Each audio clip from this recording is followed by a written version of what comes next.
todos.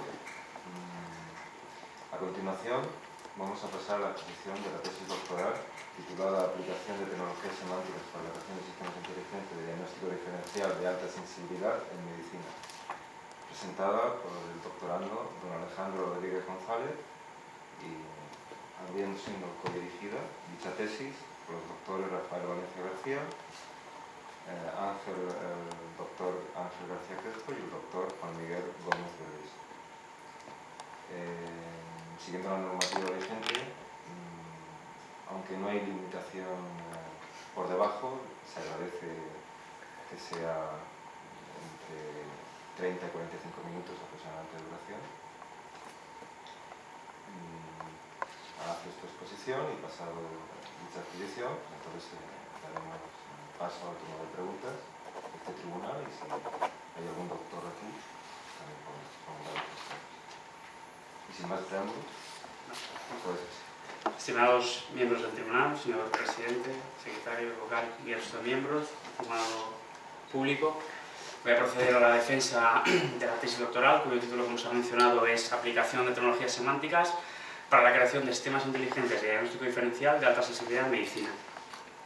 Sin más preámbulos, para tratar de hacerlo rápido, vamos a empezar con la agenda. En primer lugar, haremos una breve introducción, se hace una breve introducción de la problemática, de qué va a tratar el problema que se trata de resolver con esta investigación. Hablaremos del estado del arte que se ha estudiado. A continuación plantearemos las hipótesis de investigación y un poco cómo se han resuelto, lo iremos viendo a medida que se avanza. Hablaremos de la representación del conocimiento, cómo se ha procedido a representar el conocimiento desde el punto de vista semántico. El proceso de diagnóstico, explicaremos un poco la parte desde el punto de vista médico en qué consiste este proceso de diagnóstico y cómo se ha modelado utilizando estas tecnologías. Hablaremos de la parte de alternativas de diagnóstico, que veremos más adelante en qué consiste también y cómo se ha solventado. Explicaré a continuación la evaluación que se ha realizado para verificar las hipótesis, cómo se han verificado, y para finalizar concluiremos la presentación con las conclusiones y las líneas futuras. Bueno, en primer lugar, unos ciertos preliminares. El crecimiento de investigación y desarrollo en temas de inteligencia artificial y los digamos, temas bio ha crecido en los últimos años. Las ciencias biomédicas se consideran prometedoras, tal como estableció Cohen en el año 2004, y dentro de este marco de aplicación, concretamente centrándonos en los sistemas de diagnóstico, se ha visto que han ganado importancia en los últimos años, a pesar de que este tipo de sistemas, como veremos en el estado del arte, tienen ya mucho tiempo, desde aproximadamente principios de los 60. La aportación a la investigación que se realiza fundamentalmente, por una parte, es la aplicación de las tecnologías semánticas a un dominio muy concreto, concretamente al dominio del diagnóstico diferencial en medicina, la problemática del diagnóstico multinivel, que veremos en qué consiste y cómo se ha modelado y solventado, los procesos de diagnóstico alternativos debido al consumo de fármacos, que también son importantes a la hora de realizar un diagnóstico desde el punto de vista médico, la representación del conocimiento diagnóstico y, por último, los tipos de evaluación existentes y su aplicación. Voy a hacer una breve descripción de los conceptos médicos a rasgo general que se van a ver envueltos en esta tesis. En primer lugar, tenemos como concepto base el diagnóstico diferencial. La definición que vemos de Bruce es que es un procedimiento de identificación de una enfermedad, entidad nosológica, síndrome, condición de salud o enfermedad, mediante la exclusión de otras posibles causas. Las principales entidades que están involucradas, hay más y depende del número de entidades que se involucren, los procesos son más complejos o menos, pero fundamentalmente tenemos las enfermedades, los signos y los síntomas, las pruebas diagnósticas y las medicinas y los fármacos.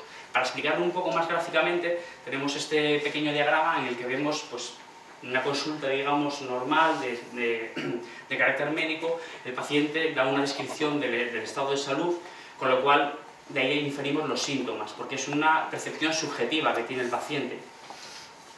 El médico generalmente procede a hacer una exploración, una petición de pruebas según considere necesario, con lo cual lo que tenemos básicamente es, por ejemplo, por una parte las pruebas de laboratorio, que son un tipo de prueba diagnóstica, como podemos observar aquí, y imaginemos en el caso de los síntomas, como hemos comentado previamente, pues una fiebre de 41,5 grados sería, por ejemplo, fiebre, en el caso de que la percepción que tiene el paciente. En este caso hablamos del nivel como hiperpirexia, porque tenemos que ha superado un determinado umbral, y automáticamente cuando el médico, digamos, ha sido capaz de ver objetivamente ese signo, o sea, ese síntoma pasa a ser un signo. Entonces, en este proceso y en esta tesis se ha hecho una equivalencia entre ambos términos por simplificación a la hora de representar el conocimiento. Las pruebas diagnósticas, junto con los signos, los fármacos y los síntomas, son, digamos, los elementos básicos que nos permiten generar el diagnóstico diferencial. El diagnóstico diferencial consiste en obtener una lista de alternativas posibles que cuadren con, en este caso, el cuadro clínico que se presenta. Una vez se vayan reduciendo esas alternativas hasta un diagnóstico concreto, hasta un elemento concreto, es cuando ya, digamos, tenemos un diagnóstico final. A continuación se va a plantear el estado del arte de la cuestión. En primer lugar, vamos a hablar de los trabajos relacionados desde el punto de vista de la construcción de sistemas clínicos. Los sistemas de soporte a la decisión clínica básicamente lo que hacen es una vinculación de la salud con el conocimiento, clínico. Gran parte de estos sistemas de soporte a la decisión clínica en realidad son lo que se llama DDSS, sistemas de soporte a la decisión de diagnóstico. Por lo tanto, el objetivo final de los TDSS es reducir o prevenir errores en la medicina utilizando las tecnologías de la información, tal como tenemos en la referencia de Gates. Existen muchos tipos, por ejemplo, la historia clínica electrónica, la gestión de farmacia, la gestión de dosis, la gestión de enfermería, etc. Se consideran sistemas de soporte a la decisión clínica. En lo relacionado a los sistemas de soporte a la decisión de diagnóstico, tenemos fundamentalmente dos tipos. Los sistemas de soporte a la decisión de diagnóstico de ámbito general no se suelen centrar en una determinada patología o un conjunto de patologías, y los sistemas de soporte a la decisión de diagnóstico específicos, que sí se centran o en una patología concreta o conjunto de patologías más reducido. Aquí tenemos, por ejemplo, para ver una parte gráfica de este tipo de sistemas, el sistema TX-Plane, creado por el Instituto Tecnológico de Massachusetts, por el Laboratorio de Informática Biomédica. Esta es una captura de pantalla del sistema donde podemos ver, por ejemplo, los indicios que se le introducen a este sistema. Por una parte la edad, por una parte el sexo, la duración de los signos o síntomas y sobre todo la parte importante que tenemos aquí, que son los findings. En este caso los findings hacen tanto referencia como signos, síntomas, como las posibles pruebas diagnósticas que se le hayan realizado con el objetivo de inferir cuál es la posible causa que está afectando al paciente. Sin embargo, no es el único, tenemos muchísimos más. Desde principios de aproximadamente los 60, concretamente el más representativo es el que vemos aquí, el MICIN de Edward Sorley, fue, digamos, el precursor, el que inició el nacimiento de este tipo de sistemas, pero existen muchos más. Caduceus o QMR, por ejemplo, son algunos de los ejemplos también clásicos. Diagnosis MD es un ejemplo, por ejemplo, español de sistemas de estas características. Isabel, creado por la empresa Isabel Healthcare, también muy representativo. Pero como vemos, bueno, tenemos muchos más. Aquí se pone una pequeña muestra de estos sistemas. ¿Qué problemas se han identificado a la hora de analizar estos sistemas? Bueno, pues por una parte el conocimiento no siempre es reusable.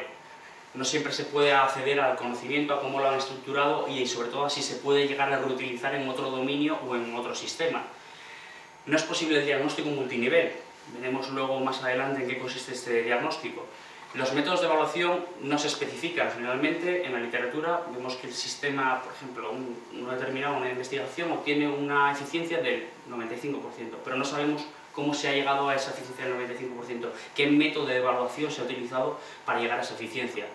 Y sobre todo que no hay una aplicación directa de las tecnologías semánticas. Esto lo veremos un poco más adelante comentando ejemplos como OpenFoundry o OpenGalen. Son iniciativas que se basan en entornos semánticos, pero es para representación de conocimiento y no concretamente con el objetivo de crear sistemas de diagnóstico o que el conocimiento de diagnóstico esté implícito en este tipo de iniciativas. En lo referente a las tecnologías, pues bueno, la inteligencia artificial se puede considerar como el padre de las tecnologías empleadas. Aquí depende de los autores. Hay autores que meten las tecnologías semánticas como parte de la inteligencia artificial, quizás por la parte de representación del conocimiento. Bueno, os he comentado las tecnologías semánticas como parte de representación del conocimiento y luego los sistemas de inferencia. En este caso, en esta tesis se ha centrado en dos tipos. Por una parte basados en lógica y por otra parte basados en sistemas de reglas. Entrando un poco más en detalle en la web semántica o tecnologías semánticas, bueno, pues se define como la web de datos, la web de los datos. La piedra angular son las ontologías. Tenemos la definición clásica de Gruber, que es una especificación formal y explícita de una conceptualización compartida, y como lenguajes fundamentales tenemos OWL y OL2 y sus antecedentes RDF y RDF esquema. A continuación se van a plantear las hipótesis de la investigación. tenemos fundamentalmente tres hipótesis. La primera es que hablamos de la aplicación de las tecnologías semánticas para la creación de sistemas de diagnóstico. ¿Es posible aplicar las tecnologías semánticas y crear sistemas de estas características? La segunda es referida al modelado de la solución del diagnóstico de diferencia multinivel, que nuevamente, siento mencionarlo tanto, pero es necesario, más adelante explicaré en qué consiste. Y por último, la hipótesis 3 habla de los procesos diagnósticos alternativos teniendo en cuenta el consumo de fármacos. En la hipótesis H1 y H2 hay que tener también, tenemos una subhipótesis, concretamente la H1.1 y H1.2, que hablan de la exactitud de los resultados del sistema una vez se han solucionado el haber aplicado las tecnologías semánticas y el haber solucionado el problema de inferencia multinivel, y por otra parte la eficiencia computacional. El sistema es rápido, el sistema consume demasiada memoria, todo esto también es analizado. En lo referido a la representación del conocimiento, pues a la hora de extraer el conocimiento médico tenemos fundamentalmente tres fuentes de conocimiento: los libros de medicina interna, Farreras, Harrison y por otra parte la fuente de información médica Medline.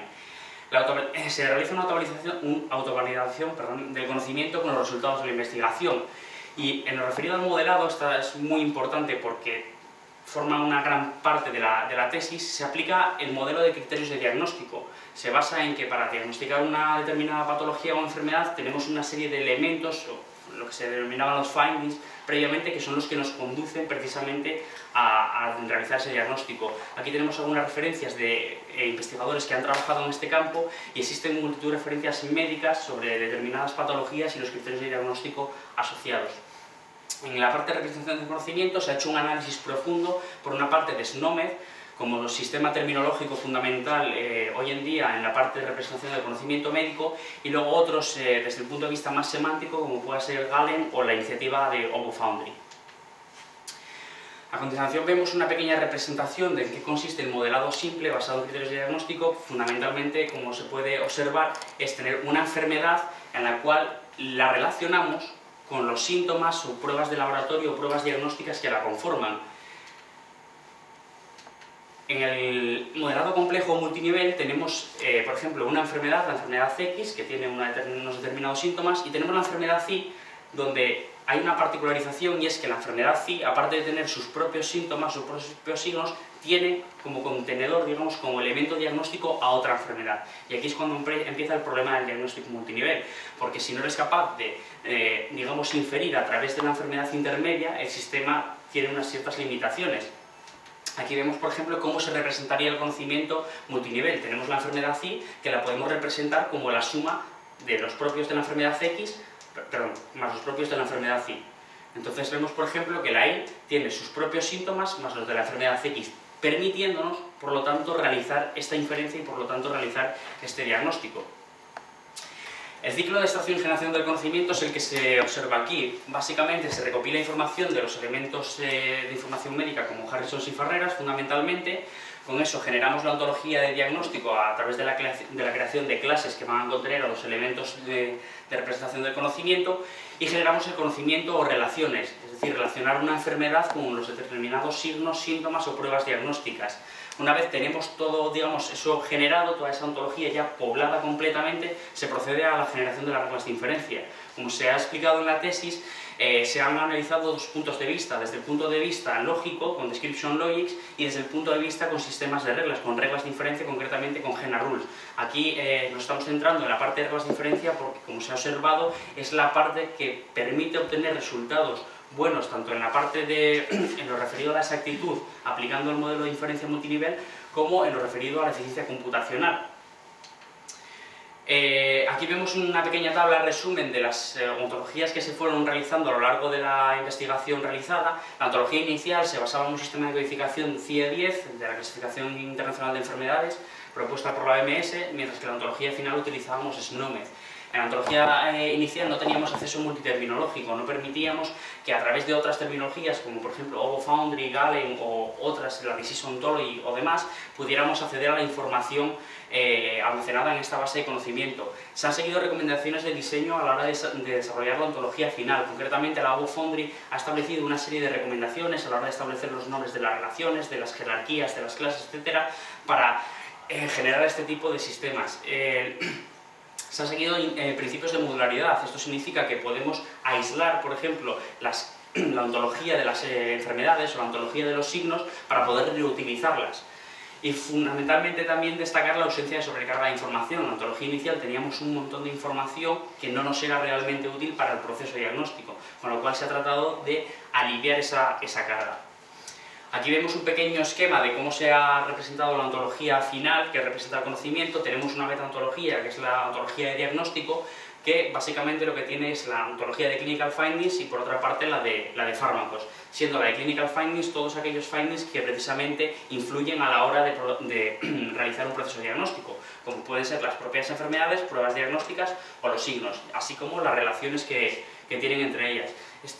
Concretamente este esquema de representación de conocimiento se ha publicado recientemente en una revista llamada Current Bioinformatics, en un special issue sobre tecnologías semánticas y temas biomédicos.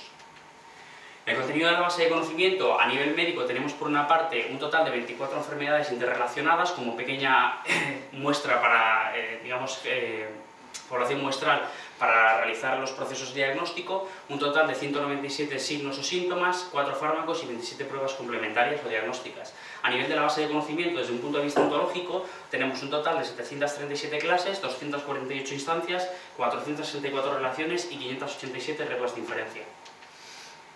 A continuación voy a pasar a explicar el proceso diagnóstico.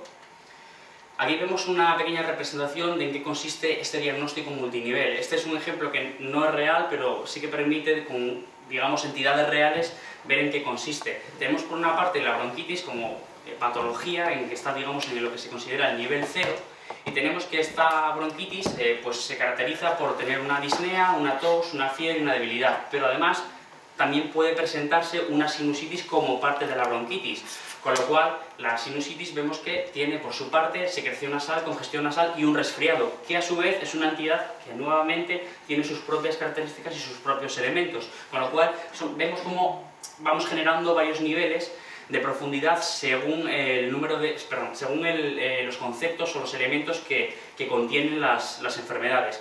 Esto también ha sido publicado en 2 artículos, concretamente en Adonis y Sedelo, donde se ha estudiado este tipo de modelado y concretamente la solución desde el punto de vista de Description Logics. El proceso de diagnóstico es un diagnóstico de alta sensibilidad, es decir, es un diagnóstico que con un número muy limitado de inputs, es decir, con un número mínimo, concretamente a partir de un solo input, es capaz de producir resultados. La probabilidad de diagnóstico en este caso no se calcula porque la probabilidad de diagnóstico es un proceso muy complejo en el cual hay muchos modelos y muchas entidades involucradas y hay muchos approaches para calcular este tipo de probabilidades, y es destacable, es interesante destacar que este proceso podría ser muy útil en entornos críticos como por ejemplo el triaje de los hospitales, donde no siempre el proceso de triaje lo realiza personal sanitario como pueda ser un médico o una enfermera, y o incluso siendo una enfermera, por ejemplo, sería interesante saber si hay opciones que, aunque sean poco probables, son posibles, y por lo tanto el nivel que se le pueda asignar a un paciente con el código de colores que se sigue en el triaje pudiera ser un nivel quizás más grave y por lo tanto se debiera consultar quizás a un experto en la materia.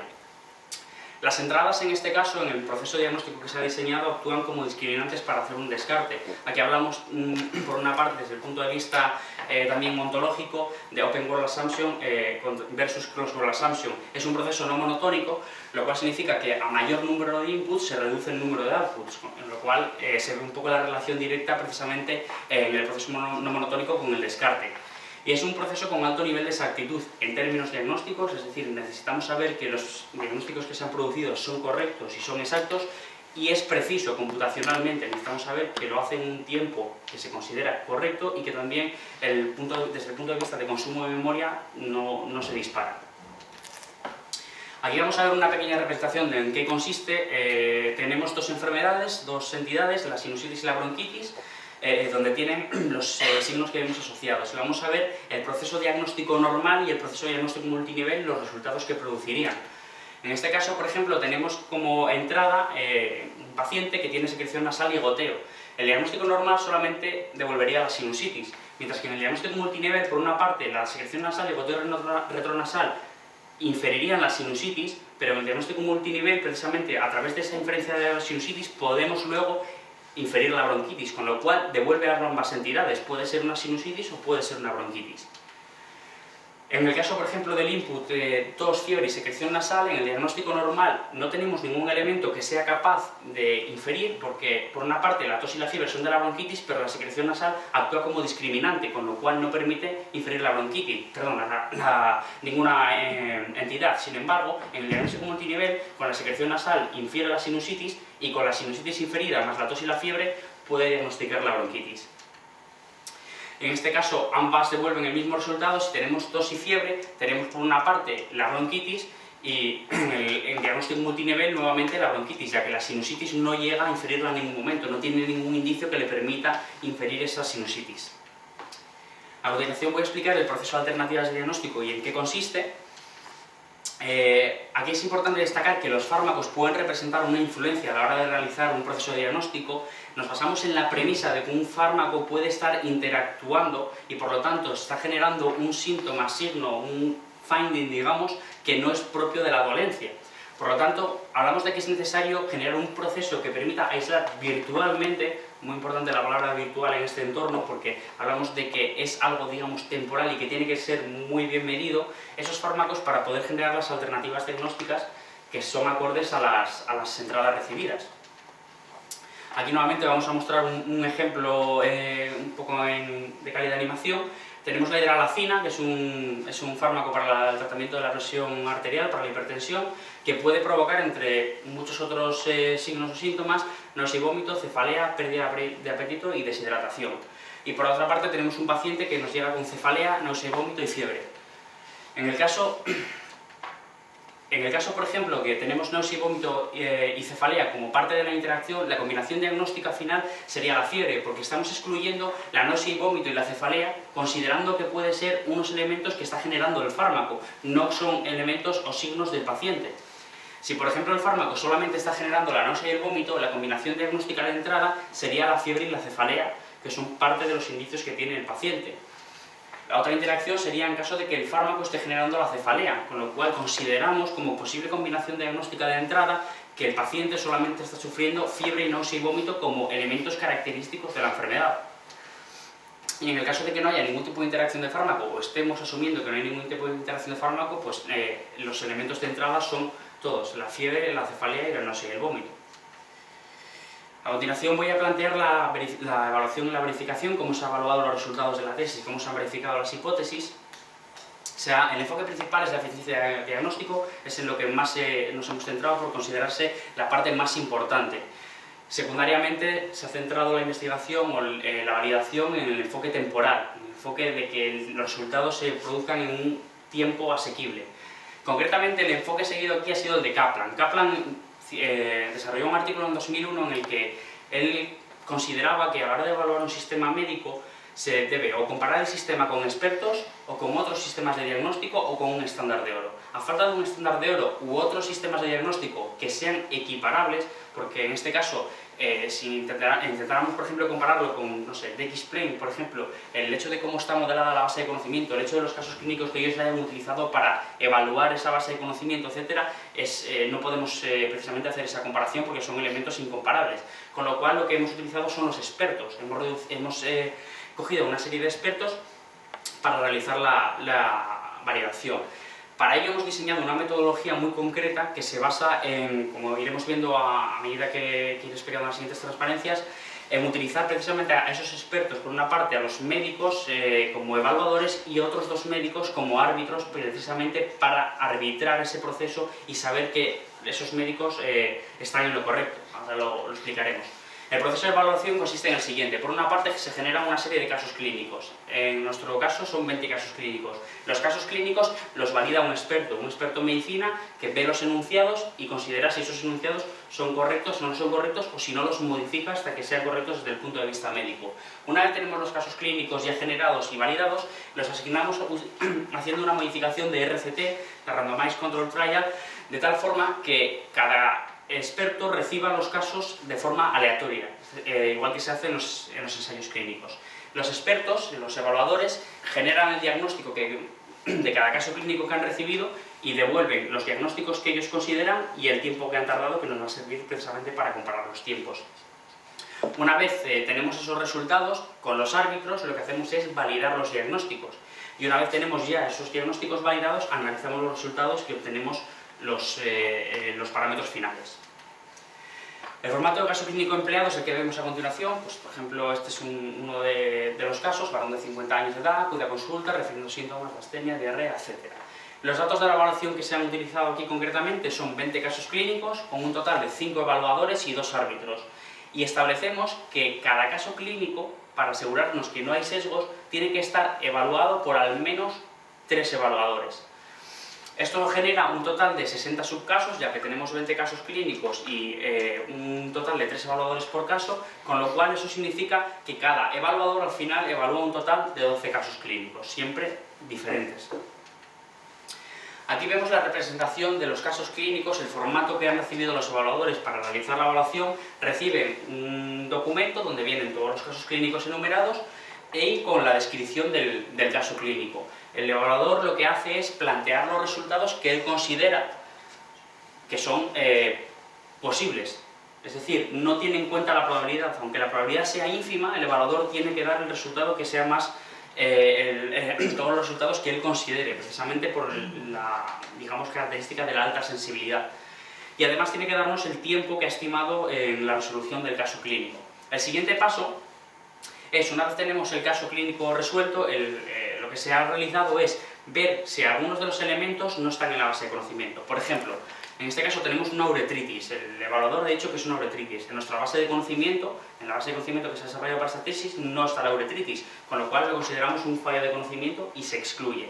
En los casos en los que hay duda, precisamente porque el conocimiento médico, en este caso mi conocimiento médico, no es, precisamente no soy licenciado en medicina y no puedo saber si en algunos determinados casos puede haber una equivalencia, lo que se establece es precisamente este elemento, fallo de conocimiento. Entonces, estos fallos de conocimiento se ven aquí que se hace una equivalencia. Básicamente lo que hago es preguntar, por ejemplo, si la tuberculosis renal es equivalente a la tuberculosis.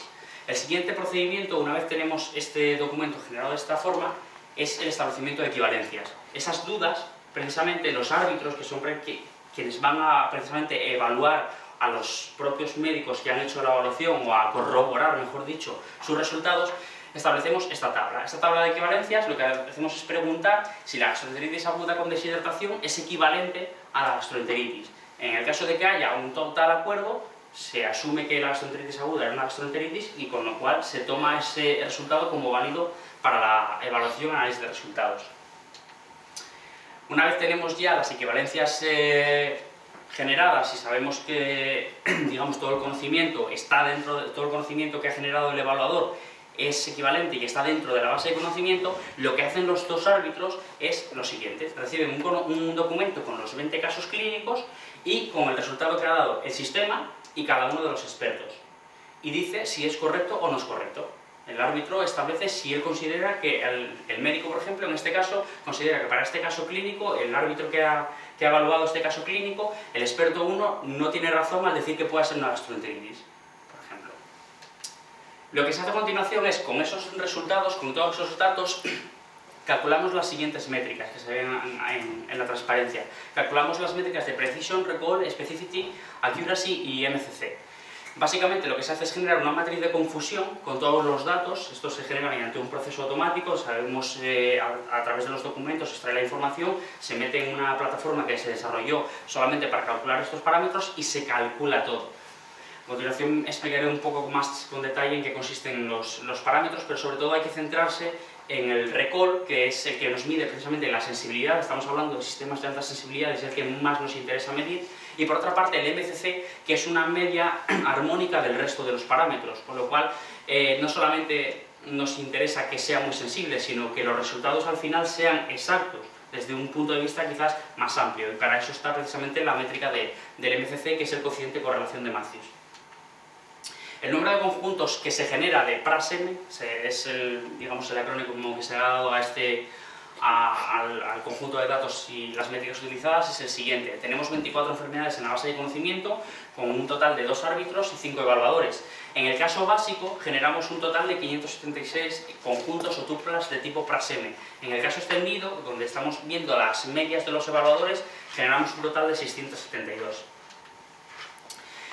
En la memoria, como se ha podido observar, en realidad se ve unas comparativas de los sistemas contra los expertos cuando, digamos, uno de los árbitros ha establecido el arbitraje, cuando lo ha hecho el otro árbitro, cuando se ha hecho la unión de arbitrajes y en este caso, que es el que se muestra aquí, cuando se ha hecho la intersección. La intersección es el caso más crítico porque los dos árbitros tienen que estar de acuerdo en los resultados que han proporcionado.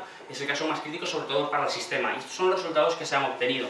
Por una parte, bueno, vamos a centrarnos en la parte del recall y el MCC. Obtenemos que el sistema obtiene un recall, una sensibilidad del 97,92%, mientras que el mejor de los expertos, en este caso, obtiene un 77%.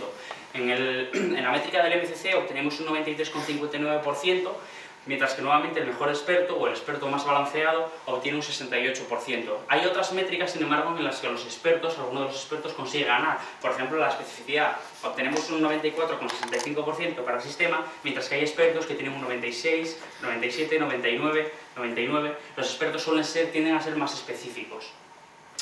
Para validar desde el punto de vista estadístico los resultados, lo que se ha hecho, aquí se muestra el MCC como el criterio, digamos, clave para toda esta evaluación, aunque en la memoria vienen evaluados desde el punto de vista estadístico todos, es calcular la t-student entre los resultados proporcionados por el sistema y por los expertos, para ver si hay diferencias significativas entre ambos conjuntos. Tanto en el caso del MCC, que es el principal criterio a medir, como en recall, obtenemos que sí existen diferencias significativas, con lo cual sí que podemos validar que los resultados son correctos desde este punto de vista.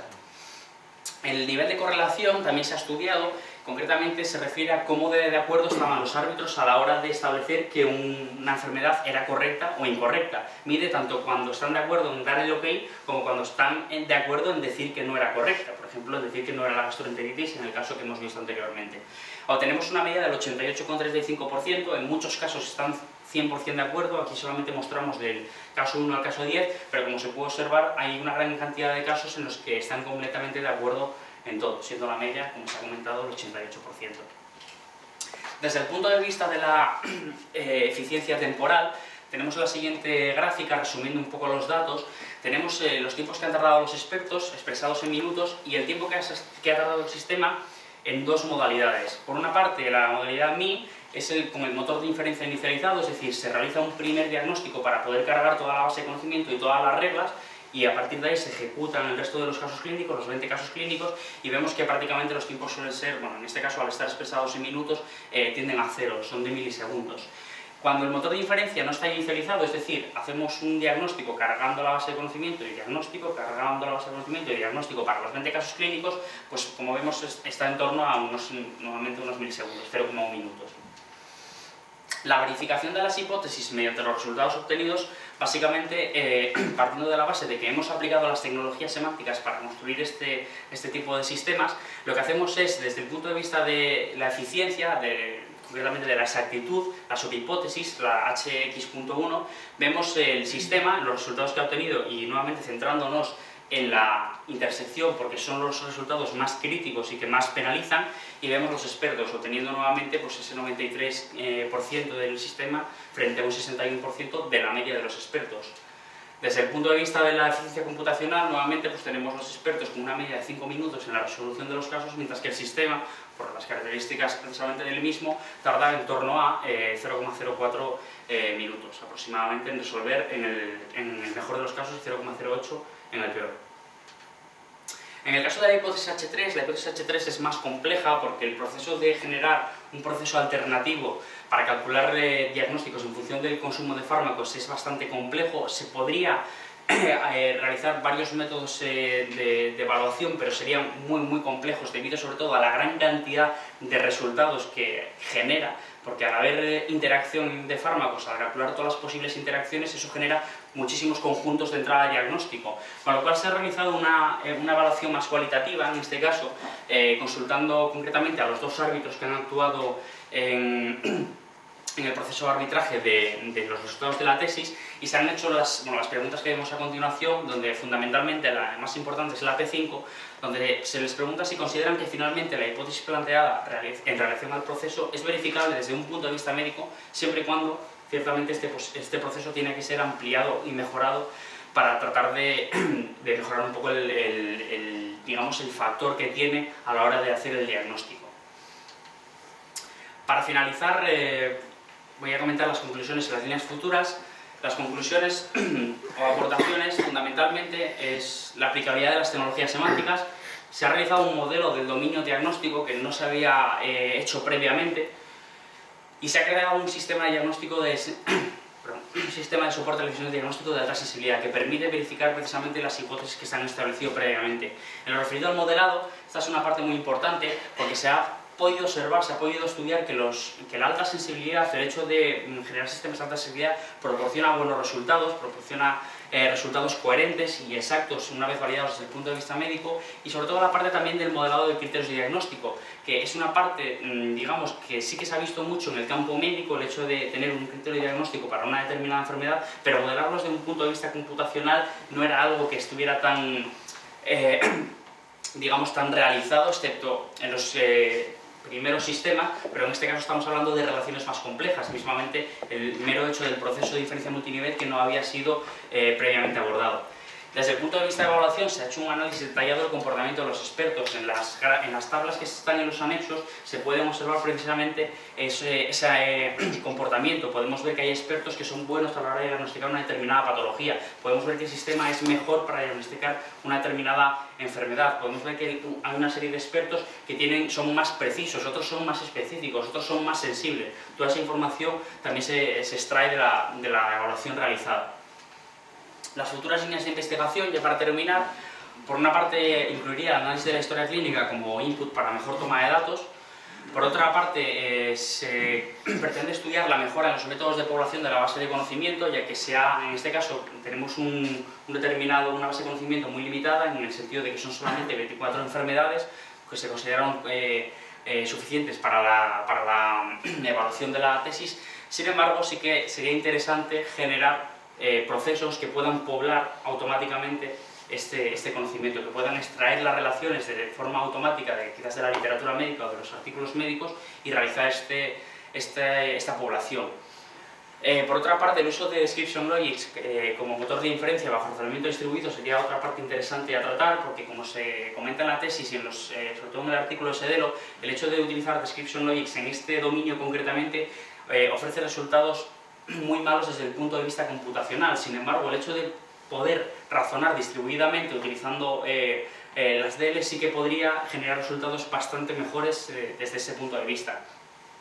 Otra línea muy interesante, pero también muy compleja, sería el diagnóstico múltiple, a partir de la premisa de que puede que el paciente no tenga una sola enfermedad, que pueda tener varias. Es un problema también bastante interesante. Y para finalizar, los modelados con reducción de sensibilidad, que se basan básicamente en tratar de reducir la sensibilidad, generar un nuevo modelado de criterios diagnósticos en el cual se establezca, por ejemplo, que unos determinados síntomas deben estar siempre para proceder a realizar el diagnóstico. Para finalizar ya del todo, bueno, pues estos son los principales resultados o publicaciones que se han realizado. Por una parte, las indexadas en el índice JCR, tenemos 3 publicaciones. La primera realizada en 2010 con los primeros pasos de la investigación realizada. Segunda, Sedelo, que es el artículo que he citado varias veces a lo largo de la presentación, pues presenta desde el punto de vista de Description Logics la problemática y sobre todo los resultados computacionales que ofrece. Y luego la última, que es la que he comentado al principio, sobre el modelado semántico de la base de conocimiento. En otros journals internacionales, pero no indexados en ISI-JCR, tenemos la publicación de Adonis, que también se trata el tema de las DLs, pero desde un punto de vista quizás más corto. Y pues por mi parte, nada más. Muchas gracias. Pasamos al turno de preguntas por parte del tribunal. Tiene la palabra el doctor don Miguel Ángel Mayer Pujadas. Gracias a la presidencia por darme la palabra. Bueno, en primer lugar quería felicitar al doctorando por su presentación y por el trabajo realizado, y en conjunto a los codirectores por todo el trabajo realizado. Yo tengo 2 preguntas, pero antes de hacer las 2 preguntas simplemente quería hacer una pequeña reflexión. Bueno, desde mi punto de vista, la medicina es una ciencia compleja. Algunos dicen que también es arte, quizá tiene algo de arte.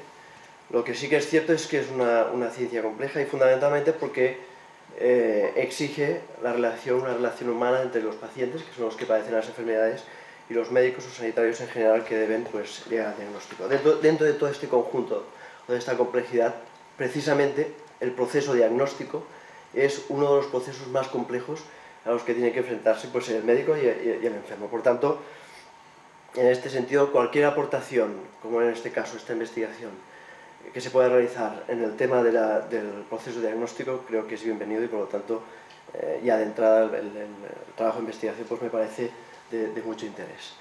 Entonces, concretando ya las preguntas, hay referencia a las conclusiones de verificación de las hipótesis 1 y 2, en las que se hace mención de que existen una serie, y leo textualmente, existen una serie de deficiencias que tienen su origen principalmente en el hecho de que el proceso de diagnóstico modelado sea de alta sensibilidad. Me gustaría tener algún detalle más a qué hacemos referencia sobre estas deficiencias y cuál podría ser la solución de las mismas. Esta sería mi primera pregunta. Y luego la segunda pregunta tiene que ver más, es conceptual, general, y es el hecho que esto, bueno, al menos en mi experiencia, pues, y de hecho en la tesis, la revisión realizada, pues queda también manifiesto de que se ha estado trabajando sobre estos sistemas de soporte al diagnóstico clínico o sistemas de inteligencia artificial desde hace muchísimos años y de hecho pues hay muchas muestras y muchos ejemplos que se han mostrado y que hemos podido leer en la tesis. Sin embargo, habiendo pasado tantos años y existiendo tantos modelos y tantos que la impresión es que son modelos que se aplican más bien localmente, lo que me pregunto yo cuando voy a las consultas, por ejemplo, de nuestro Sistema Nacional de Salud es por qué estos sistemas no los vemos implementados o extensivamente o al menos más localmente extensivamente. ¿Me explico? Y la pregunta es ¿por qué ocurre esto? Y si crees que ahora que el panorama quizás ha cambiado un poco en cuanto a la implementación de la historia clínica electrónica, que como sabemos todos en los últimos 2-3 años realmente se ha producido una implantación más extensiva de la historia clínica, si la coincidencia de este hecho puede explicar que a lo mejor ahora sí que se incorporen más estos sistemas o cuál crees que puede ser el futuro de este tema. Y en este sentido me surge otra subpregunta de esta, y es que ¿crees que realmente estos sistemas seguirán evolucionando o a lo mejor acabarán sustituidos por lo que todos vemos un poco pues a nivel de usuario general, del acceso a Doctor Google, es decir, de motores de búsqueda muy evolucionados, que seguramente evolucionarán mucho más, que no se basan en la elaboración de complejas ontologías, etcétera, y que en cambio a lo mejor ofrecerán resultados parecidos o mejores, no lo sé. Esto es una pregunta muy abierta y me gustaría saber tu opinión al respecto de esto. Perfecto.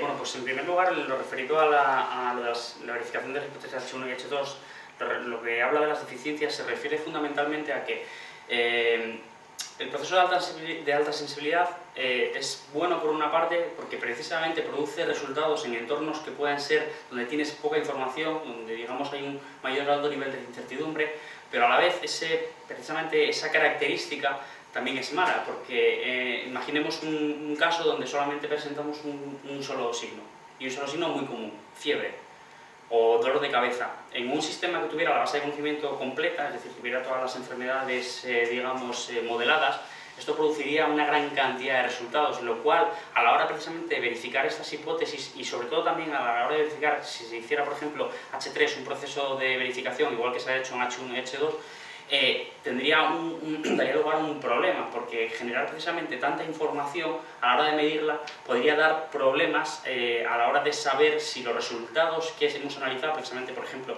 la sensibilidad, esa sensibilidad sería real, porque estamos hablando de que en realidad estos sistemas, y esto ya va un poco en relación a cómo solucionarlo, debería tratarse de hacer un poco un consenso o tratar de, digamos, obtener cuáles son aquellos, mejorar los criterios de diagnóstico de tal manera que no solamente con un solo elemento pueda diagnosticar. ¿Qué pasa? Que en la literatura médica, cuando por ejemplo en el mismo Harrison y Farreras vemos una descripción de una enfermedad y nos vamos a las manifestaciones clínicas, nos dice que presenta fiebre en el 70%, presenta, no sé, dolor de cabeza en el 45%, no hay ninguno que presente un 100%. ¿Sabes? Que no, vamos, yo por lo menos de los que he visto no hay ninguno, con lo cual precisamente es complicado modelar algo que sea la sensibilidad más reducida, porque para estar seguro de que podemos reducir la sensibilidad tendría que ser signos o criterios que estén al 100%. La incertidumbre es altísima. Claro, entonces sí que yo, digamos que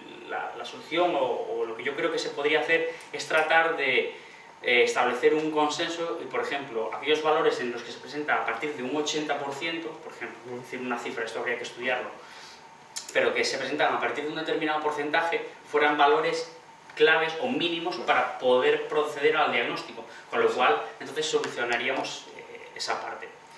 En lo referido a la segunda pregunta, bueno, es una reflexión muy interesante, la verdad, y de hecho yo cuando empecé a estudiar el estado del arte, por ejemplo, en el caso de MICIN, que es el ejemplo más clásico, había varios papers que luego lo que fundamentalmente criticaban a la hora de utilizar estos sistemas en entornos reales eran los problemas éticos y legales. ¿Por qué? Porque se tiende a pensar que estos sistemas son sistemas de soporte a la decisión, ayudan a la decisión, no toman la decisión.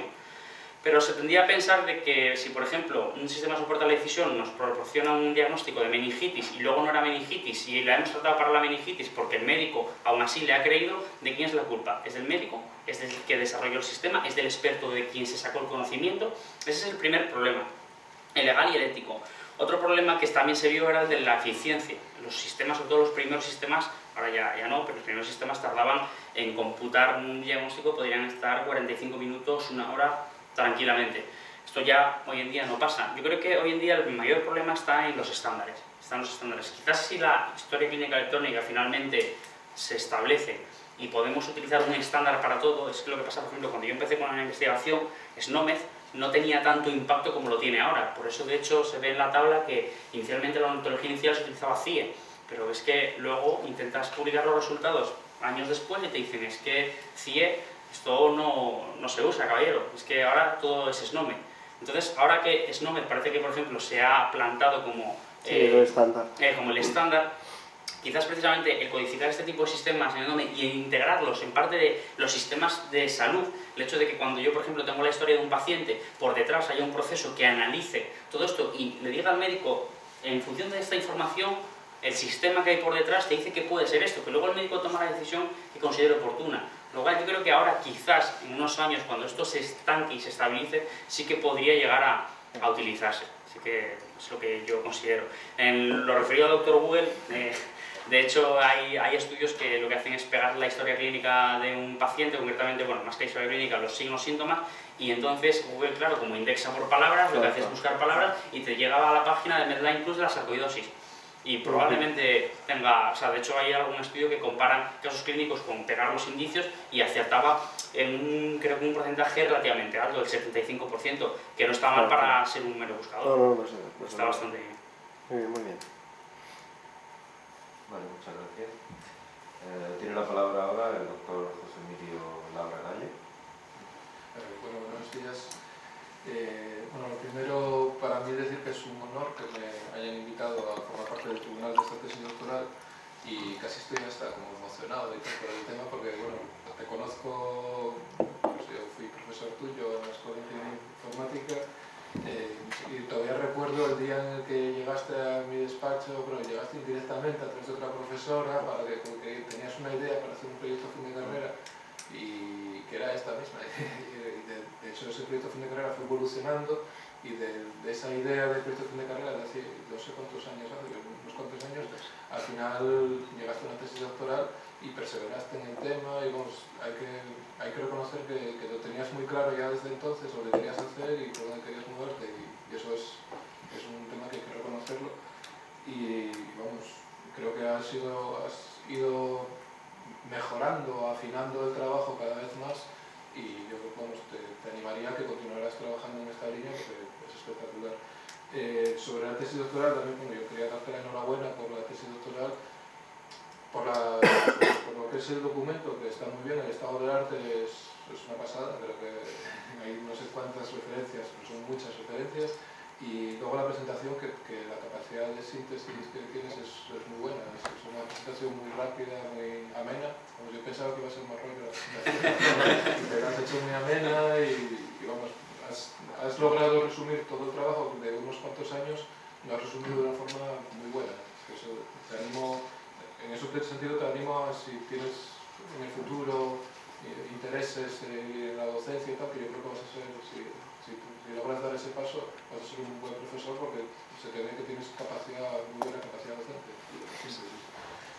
Y luego sobre la tesis en concreto, bueno, yo hay cosas que ya conocía porque colaborábamos juntos y pues algunas cosas, bueno, pues en un momento dado, recuerdo que me preguntaste, oye, esto se podría modelizar y tal, y lo que yo pensé que era una tontería modelizarlo, luego resulta que encontramos fallos en la propia especificación de Gould y de los sistemas de razonamiento, y llegamos a encontrar bugs, lo cual quiere decir que no era ninguna tontería y que tú sí que realmente sí que estabas muy encaminado y, bueno, sí.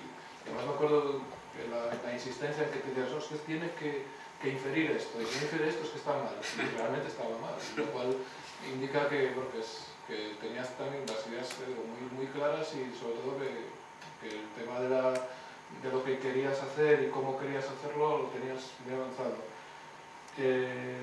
Y bueno, para no enrollarme más y tal, la pregunta es un poco, como continuación un poco de lo que decían, es ahora, bueno, el trabajo futuro, pero más de cómo ves tú el futuro de los sistemas, el trabajo futuro de tu propio trabajo, y si crees que esto se podría llegar a implementar, o si tienes pensado implementarlo o no, porque yo te animaría a que continuaras por esta línea y ver si esto se puede implementar ya un poco más en real. No sé si a nivel general puede ser complicado, porque bueno, es difícil modelar todas las enfermedades, los síntomas diagnósticos, pero a lo mejor en algunos dominios concretos, no sé cómo lo tienes pensado afrontar, o si tienes pensado algo. Y, bueno, si no lo tienes pensado, yo te animaría a que continuaras, porque realmente creo que merece la pena. Bueno, la verdad que mi idea sí que tengo un poco pensado. Me gustaría centrarme principalmente, ahora, de hecho, estas últimas semanas, estaba un poco leyendo más y trabajando en la parte precisamente de lo de la reducción de la sensibilidad, en precisamente saber cómo podemos, qué métodos se pueden generar para reducir la sensibilidad y por lo tanto que los modelos de los criterios de diagnóstico sean más eficientes al final. También me interesa la parte del cálculo de probabilidades. He dicho al principio que hay muchos modelos, pero esos modelos generalmente son bastante complejos y yo creo, bueno, es una intuición o un poco lo que yo he visto, que se pueden simplificar. Me gustaría sobre todo tratar de generar algo completo, porque aquí tenemos un muestrario, 24 enfermedades, X signos o síntomas, pero sí que me gustaría tratar de generar algo completo con un proceso automático o semiautomático, en el cual, fundamentalmente automático, de que se genere, y luego semiautomático en el sentido de que luego se pueda mejorar quizás de forma manual, y tratar pues de generar sistemas más completos y extender un poco el trabajo, metiendo la parte de eso, de reducción de sensibilidad fundamentalmente. Y luego pues también un poco, de hecho, un paper que hemos enviado hace poquito es con el nuevo trend de Linked Data, pues tratar de enfocar la parte esta, la médica, pero la de diagnóstico, es decir, el hecho de esas relaciones, crear, digamos, nuestro propio dataset, ¿no?, de la información médica, vincularlo con la famosa nube de Linked Open Data, y también es un tema que me interesa bastante, en el que estoy ahí un poco a poco tirando y espero poder continuar. Bueno, pues yo digo, sin más, te reitero mi felicitación y enhorabuena por un trabajo que creo que es muy bueno.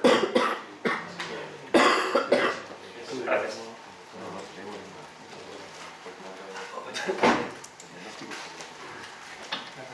Bueno, creo que me toca a mí.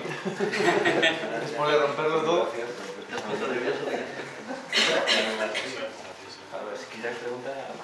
Soy capaz de hacer las dos cosas a la vez. Cuando esté dispuesto, tiene la palabra el doctor Ricardo Colombo Palacio. Bueno, pues muchas gracias Un pequeño problema por no golpearme al presidente del tribunal por tirarle el agua encima, primero. En segundo lugar, por cederme la palabra. Y luego ahora quiero agradecer también a los directores de la tesis que me hayan invitado a una tesis doctoral de la que he sido testigo de primer orden desde su concepción hasta su presentación como parte final.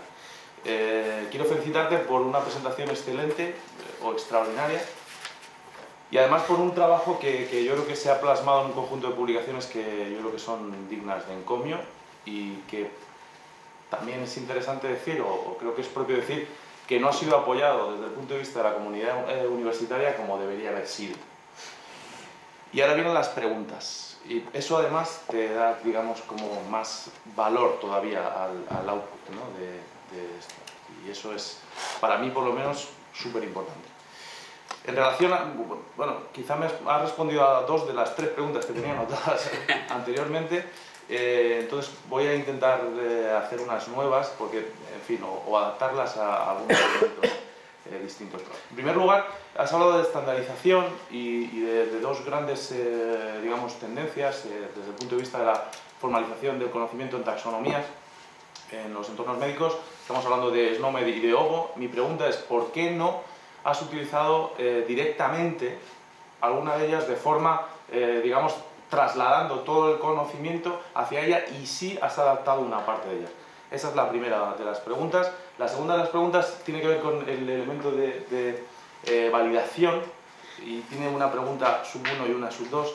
La primera es, ¿por qué no has utilizado F1 como agregador de Precision y Recall y sí que has utilizado MCC? Digamos, dando menos importancia a Precision que a Recall en este entorno y de hecho pues lo has señalado en la presentación y quizá me ha parecido un elemento pues curioso. Y en segundo lugar, ¿por qué no has introducido alguna métrica que tenga que ver o que establezca la fiabilidad interjueces de aquellos médicos que estaban pues eso, juzgando los diagnósticos? Gracias. Vale, perfecto. Bueno, pues la primera pregunta, lo referido a al uso de OGO Foundry, fundamentalmente me he centrado en, digamos, no usar directamente OGO por una mera cuestión de que OGO, tal como está, bueno, digamos, tiene todas sus... OGO como institución o como elemento tiene sus diversas ontologías y concretamente no tiene una, digamos, propia de diagnóstico, de ahí que se haya generado una propia. Sin embargo, sí que es verdad que había elementos que sí que se podían reutilizar, si no me recuerdo mal, la Disease Ontology sí que se podía reutilizar porque es que tenía información, pero cómo venía estructurada, de hecho, el hecho de, por ejemplo, no teníamos la de Disease Ontology, teníamos la de Science, pero la de Science no pertenecía a OGO, mientras que la de Disease sí que pertenecía. Luego para fármacos no teníamos ninguna, para los test diagnósticos tampoco, con lo cual al final de, por ejemplo, 5 elementos diagnósticos, solamente uno era parte de OGO. Con lo cual al final se decidió un poco realizar un nuevo elemento que siguiera, sí que hemos, digamos, utilizado algo de OGO en el sentido de que hemos seguido las guías que ellos establecen para el modelado de las ontologías, pero no hemos utilizado las propias de ellos precisamente por ese elemento de que no solamente podíamos reutilizar un elemento, con lo cual iba a dar más complejidad el intentar integrar ese elemento que rehacerlo o, digamos, hacerlo de cero. Luego, por otra parte, OGO, y esto es una nota un poco más quizás personal, creo que algunas de las ontologías de OGO están un poco sobrecargadas. Concretamente, esta de las Disease pasaba eso. Creo que había mucha información que yo, estos son puntos de vista, considero que no es necesario meter en las ontologías, que las puedes meter en entornos externos, como por ejemplo todas las DevX-Ref para mapeo con otras terminologías, yo personalmente lo metería fuera. De hecho, se propone en la parte del artículo que comentaba de Current Bioinformatics de mantenerlo simple, meter solamente la información básica que nos sirve para la parte de diagnóstico y luego todo el resto de información sacarlo fuera, meterlo en otro tipo de repositorio de información, una base de datos o en donde sea adecuado. De ahí un poco el por qué no se ha utilizado OGO, fundamentalmente. Luego, referido a la validación, bueno, pues lo de F1 sinceramente no lo he utilizado fundamentalmente precisamente por la importancia que le daba a una de las métricas, mientras que en mi caso sí que, bueno, recall era como la más importante, ¿no? Era, por una parte tenemos recall, o sea, teníamos precision recall accuracy y specificity, entonces teníamos por una parte recall, pero luego por otra queríamos saber la media del resto. Entonces MCC se acercaba un poco más a esa media del resto. F1 hubiera dado más importancia a dos de las otras métricas que se podría haber metido como un elemento más. De hecho, en realidad calcular F1 sería un paso adicional y se podría incluso con los datos actuales calcularlo, pero no lo metí precisamente por eso, porque quería darle más importancia a recall, por lo tanto la he dejado sola, y luego dar más importancia a las 4 juntas, por eso se ha utilizado el cociente de correlación de Matthews. Pero sí que es verdad que se podría calcular F1 en el caso de que se quisiera hacer énfasis concretamente en alguna de las métricas. Entonces, por ejemplo, si queremos analizar los valores de C1 para, no sé, comparar los expertos con el sistema desde ese punto de vista, desde esa métrica, se puede calcular y hacer el análisis que se considere. ¿Y en relación a fiabilidad entre los jueces? Ah, perdona, sí que se me pasaba.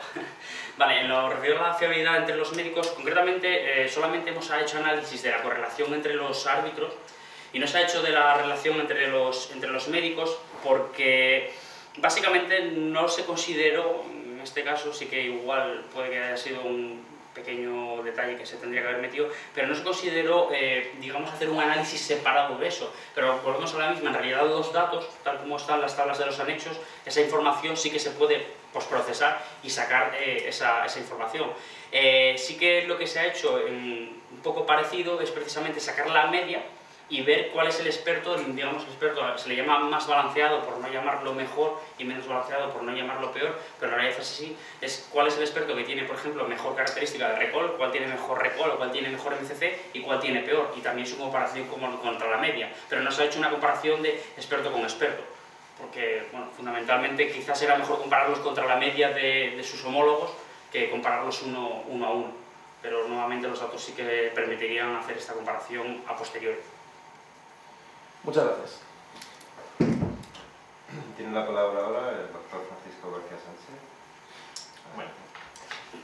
Bueno, yo también quiero empezar felicitando tanto al doctor Fernando como a los directores de tesis por el trabajo realizado, que me parece espectacular.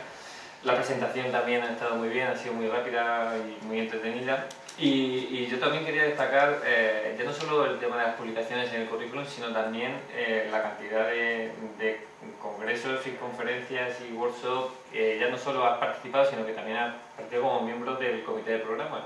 Es espectacular y eso incide más en el hecho de que te han aceptado dentro de la comunidad de biomedicina y donde tú más o menos tu dominio y tal, parece que te han aceptado a todos los expertos como un miembro privilegiado.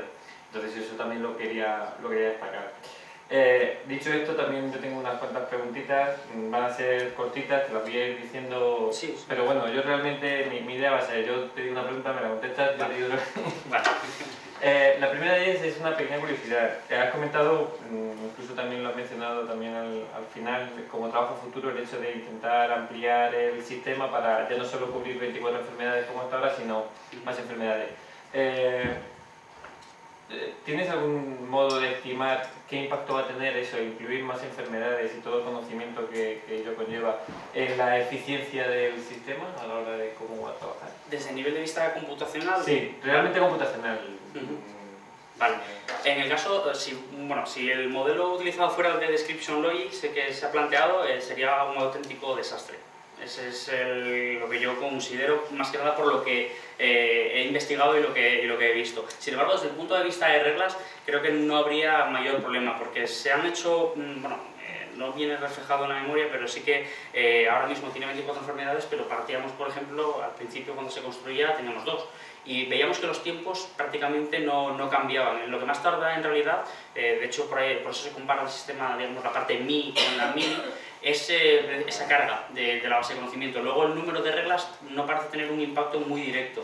Sí que yo considero que es verdad que cuantas más reglas es lógico que sí que se decremente un poco la eficiencia, pero yo estimo y creo que no sería un impacto demasiado grande. Y si no, de todas formas sí que se podría intentar incluso una mala solventarlo, por ejemplo, haciéndolo de forma distribuida. El hecho de que, por ejemplo, una entrada de un paciente se manda a una máquina que tiene, por ejemplo, se podría hacer, de hecho, tenemos un paper que va un poco por ahí los tiros, pero con Description Logics. La CIE, concretamente, ordena las enfermedades por capítulos, por ejemplo, neoplasias respiratorias, bueno, aparato respiratorio, aparato circulatorio, etc. Entonces podría hacerse distribuido de esa manera, que por ejemplo haces una consulta contra una máquina para las neoplasias, otra para el aparato respiratorio, otra para, etc. Y entonces el rendimiento sí que no decaería. Muy bien. Sí, bueno, eso tiene para una tesis también el tema de la distribución del razonamiento intestinal, lo que hemos comentado precisamente hace poco con un chico de HP. También me ha llamado bastante la atención el hecho de que realmente la tesis describe 4 sistemas diferentes. Cada uno de esos subsistemas va ayudando a verificar determinadas hipótesis, y me preguntaba cómo había sido a modo temporal el modo de plantear la tesis, si realmente tenías desde un principio una serie de hipótesis que tú querías verificar y eso daba lugar a esos 4 sistemas, o a lo mejor empezaste con algo más pequeñito, eso dio lugar a un sistema, te diste cuenta de que se podía plantear otra cosa algo más grande, se planteó otra hipótesis y se empezó a evaluar, a diseñar otro sistema. ¿Cómo fue el...? Sí, en realidad, bueno, Odin, digamos, es el primer sistema que se plantea, es el que nace, de hecho, del proyecto fin de carrera que antes comentaba el doctor José Miguel Labragallo, y ese es el primer sistema que se plantea como vamos a utilizar las tecnologías semánticas para intentar solventar este problema. A partir de ahí se identifican una serie de problemas y es cuando ya, digamos, nacen las propias hipótesis de la investigación y se va haciendo ese desarrollo, digamos, incremental, en el cual vamos dando solución poco a poco. Intentamos nuevamente volver atrás a la parte de Description Logics, porque en Odin se planteaba desde Description Logics y desde reglas el diagnóstico normal, digamos, el modo de funcionamiento normal, pero luego cuando, por ejemplo, en Adonis y SD lo planteamos nuevamente las Description Logics, pero con la parte de la inferencia multinivel, con lo cual volvemos un poco hacia atrás, rescatamos las ideas y volvemos a intentar solucionarlas desde otro punto de vista. ¿Y habéis hecho comparaciones en términos de precisión con respecto a los sistemas desarrollados utilizando Description Logic y aquellos utilizando reglas? Lo que es, bueno, la exactitud diagnóstica es la misma porque al fin y al cabo, digamos, partiendo de la base lógica que tiene por debajo, el modelo de base de conocimiento es el mismo, pero la eficiencia computacional sí que se nota muchísimo, muchísimo. Tenía también cuestiones, sí, bueno, referido al tema del diagnóstico multinivel. En la memoria mencionas, y lo has representado también aquí en la presentación, el tema de que llega, o por lo menos visualmente aparecía que llegabas hasta un nivel 2. ¿Esto es así? ¿Ha llegado hasta ese nivel? ¿Por qué? Sí, en la memoria, bueno, en la representación que yo puse concretamente aquí en las transparencias se veía que llegaba a un nivel más. El resfriado común, ese tercer nivel, en realidad no existe en lo que se ha desarrollado, pero no existe porque en la literatura médica no he encontrado ejemplos de que lleguen más allá. Con lo cual, el desarrollo que se ha hecho para generar las reglas, por ejemplo, para ahí, es decir, busca un elemento, digamos, llega hasta el nivel 2 y ahí se para. Sí que es verdad que se podría hacer un desarrollo recursivo que lo que haga es ir generando en caso de que sea efectivamente el modelado así. Lo que pasa es que hay que tener cuidado, no tendría sentido, yo creo que ni lógico ni médico, pero vamos, no sé si se dará una enfermedad que tenga otra, que tenga una de las anteriores. Claro, eso yo no lo he visto y no lo sé desde el punto de vista médico si se puede, de hecho, llegar a cumplir. Con lo cual eso sería, por ejemplo, una excepción a tener en cuenta, porque si no controlas eso, el razonamiento se queda recursivo y no saldría. Muy bien. Y ya para terminar, también ya metiéndonos un poco más en aspectos técnicos y relacionados con las tecnologías semánticas y tal,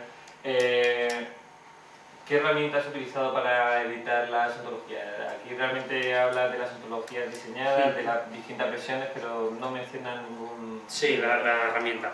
En este caso, bueno, no la mencioné, no por nada, sino porque es de curiosidad. Sí, en este caso fue Protege, que es un poco la herramienta por antonomasia, porque había otras como Swap, por ejemplo, o no sé si incluso si Neon me parece que te permite también, creo que editar, pero bueno, como Protege es un poco, digamos, el estándar que se utiliza generalmente, pues fue lo utilizado. Muchas gracias. Bueno, pues por mi parte me uno a las felicitaciones de todos mis colegas en cuanto a la calidad que se pone en manifiesto en tu investigación, tanto por el documento de tesis como por las publicaciones científicas. y te felicito a ti por tu presentación. Y lo único que quiero hacer un comentario de crítica constructiva, que la presentación de documentos científicos tiene que hacerse también con rigor. Quiero decir, hay algunas faltas ahí que un poco enturbian la brillantez que emana de todo esto. Entonces, no solo tú, o sea, ahora la inmensa mayoría de los nuevos trabajos de investigación hay poco rigor en eso, no sé si porque siempre hay mucha prisa, pero cada vez encuentro eso, y eso pues claro, si tenemos rigor en el método, en presentar los resultados de investigación, en la inglés, etcétera, cuando se escribe un documento de tesis, pues que haya fallos tontos, porque son muy fácilmente subsanables, entonces no... Sí. Me turbia un poquitín. Sí, bueno. Un mero comentario, y Sí, para no. la próxima vez que presente un documento, se presente, pero ya digo, son fallos tontos, es por ir rápido, digamos. Y nada más. Felicito, entonces a continuación, si hay alguien aquí en la sala con el grado de doctor que quiera hacer algún comentario, o los directores. Bueno, a mí primero me gustaría agradecer al tribunal que haya podido venir a la tesis. Bueno, primero me gustaría agradecer a mis compañeros codirectores que la tesis se haya realizado aquí en Murcia. Hemos tenido el placer de acoger esta tesis. Y segundo, agradecer a los miembros del tribunal, tanto los locales como la gente que ha venido de fuera, que se haya podido desplazar hasta aquí para poder realizar esta lectura de esta tesis tan buena que ha realizado Alejandro. Primero eso, y después pues, me gustaría felicitar a Alejandro. Creo que en nombre de todos hemos visto a Alejandro desde el inicio de su carrera investigadora hasta ahora, hasta la tesis que ha ido creciendo. Además ha tenido que trabajar en multitud de proyectos, además de realizar su tesis. Nosotros lo conocemos por muchos de esos proyectos en la Carlos III de la Universidad de Murcia. Y entonces solo me gustaría destacar su trabajo, que ha podido además de llevar en paralelo todos esos proyectos, su tesis que ha sido bastante buena, con muchísimos resultados, y de verdad nada más felicitarlo otra vez. No sé si alguno de mis compañeros quiere añadir algo más. Bueno, yo quiero dar las gracias a la Universidad de Murcia por acoger la tesis de Alejandro, a Juan Miguel y a Rafa, que se han portado generosamente con nosotros. Porque, bueno, pues como ha dicho el doctor Colombo, bueno, pues el proceloso mundo de la universidad es así. Yo creo que el trabajo que ha hecho Alejandro es un muy buen trabajo, y bueno, pues de haber tratado con él durante todo este tiempo, saco una conclusión que, si me permite el tribunal, voy a hacer, y es que Alejandro es una buena persona. Creo que eso muchas veces no se dice, y creo que bueno, pues él ha soportado estoicamente determinados embates en su tesis, pero que bueno, pues al final ha salido reforzado de ellos, ¿no? Y bueno, pues esos problemas, en vez de doblegar el espíritu suyo, lo que han hecho ha sido fortalecerlo. Yo creo que bueno, pues esta nueva, si el tribunal tiene a bien aprobar la tesis, ¿no? Esta nueva etapa de su vida como postdoc, pues será incluso mucho más provechosa que si hubiera sido un camino de rosas. Y bueno, pues dar las gracias al tribunal por las preguntas tan interesantes que han hecho, y la confianza que yo creo que todos nosotros hemos depositado en Alejandro, ¿no? Sí. Bueno, y para terminar, lo mismo, agradecer al tribunal, agradecer a mis compañeros todo el esfuerzo, la dedicación, a la Universidad de Murcia por acogernos, y felicitar, voy a ser muy sucinto, a Alejandro. Yo creo que ha sido un tremendo placer. Aquel café que nos tomamos en Oviedo se pierde la bruma desde tiempo cuando nos conocimos, y yo creo que se vio que la cosa tenía avisos. Y a mí me gusta mucho una canción de Nancy Sinatra que dice algo así como tienes que vivir dos vidas, ¿no? La que vives y la que sueñas, y yo solo te deseo que a partir de ahora esas dos vidas sean la misma. Gracias. ¿Nadie más? Vale, pues a continuación